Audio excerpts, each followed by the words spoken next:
Hello, good evening everyone. Hello, hello, hello. Manang Liz is back. Okay, so tapos na ang bakasyon. So back to normal na tayo, ha? Sa mga gustong magpa-process ng Islam divorce diyan, message lang kayo sa akin, ha?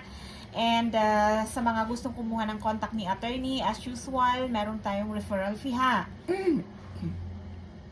Kasi noong bakasyon kasi, noong holidays, ang dami pa rin nagme-message sa akin. Kaya lang kasi medyo bihira akong mag-send ng message kasi nga syempre busy tayo, ha. Yung mga nakakakita sa may mga na-upload na rin yata ako na ibang videos na nandito kasi yung fiancé ko, kaya medyo limitado tayo sa pag-online. Ayan. Yes, tuloy-tuloy pa rin tayo yung LGD referral services, ha. Hindi lang yan pang annulment lawyer, hindi lang yan pang Islam divorce processing. Meron po tayong DFA appointment, PSA, ganyan. Sa mga naghahanap ng mga properties na bibilhin, pwede rin tayo dyan, ha. Message lang kayo sa akin sa messenger ko or sa WhatsApp number. Ilalagay ko sa sa description box yung yung WhatsApp number ko. Okay? So kanina nga naggaling kami sa isang site na parang pre-selling ba ng lot.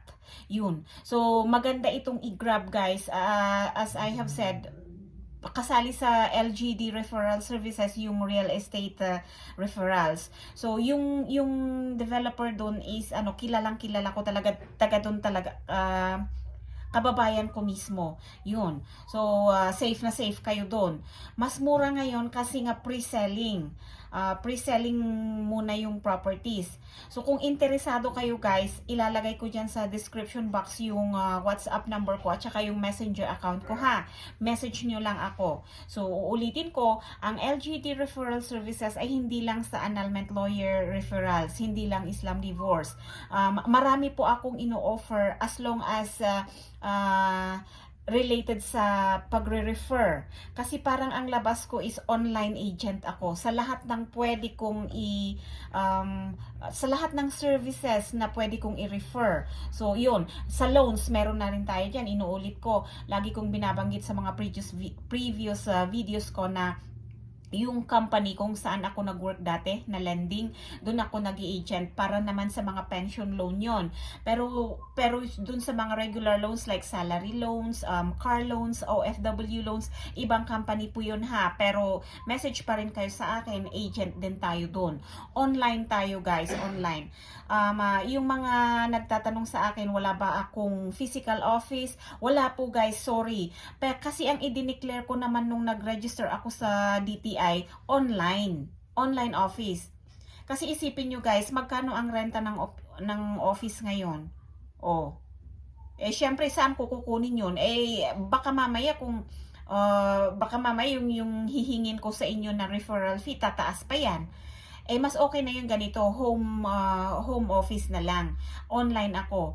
As long as nasa bahay ako, may internet ako, okay.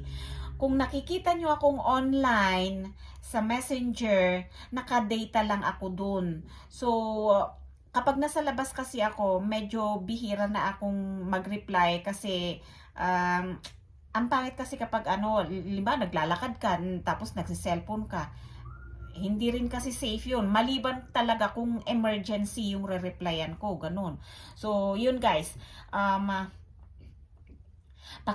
Inuulit ko po, ha. LGD Referral Services. Marami pong services yan. Hindi lang siya limited sa annulment, Islam divorce, hindi. Lahat ng lahat ng mga services na pwede kong i-refer sa mga service providers, parang ako yung tulay, ganon. Pero syempre, yun nga, natutunan ko to sa pag-work sa call center na pwede palang ganun. Pwede tayong parang maging maliit na maliit na call center, maliit na outsourcing na Basta, yun na yun.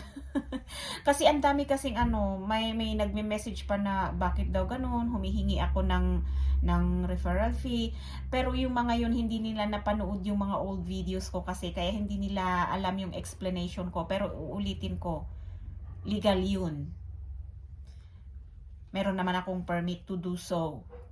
Yun.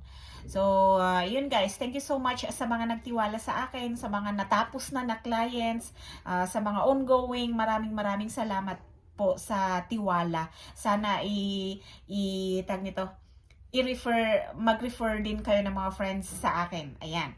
And then, just feel free to ask questions pagka free time ko naman talaga kasi sinasabi ko nga sa inyo, hindi lang iisa dalawa ang ginagawa ko or ino-online ko. May food pa ako, may non-food pa ako, may 'di ba may souvenir items pa ako na ino-online yun. So, thank you so much again guys. Maraming salamat. Inuulit ko po, thank you so much sa mga nagtiwala sa akin. Hindi ko rin yun makakalimutan.